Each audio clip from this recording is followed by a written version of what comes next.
Welcome to Auto Resolve. In this guide, I will show you how to fix touchpad not working issue on Windows 11 step by step. Fix 1. Enable touchpad in settings. Step 1. Open settings. Step 2. Go to Bluetooth and devices, touchpad. Step 3. Turn touchpad on. Fix 2. Use touchpad function key. Step 1. Look for a key with a touchpad icon, F5, F7, F9, etc.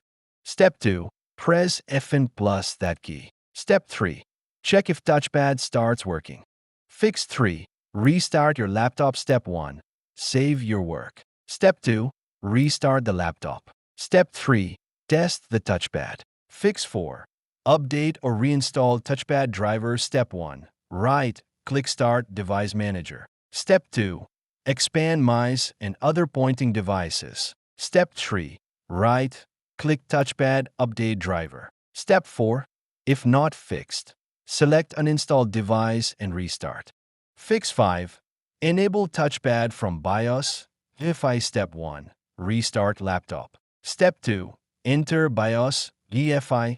F2. OLU escape. Step 3. Enable internal pointing device, touchpad. Step 4. Save and exit. Fix 6. Check Windows Update. Step 1. Open settings. Step 2. Go to Windows Update. Step 3. Install all pending updates.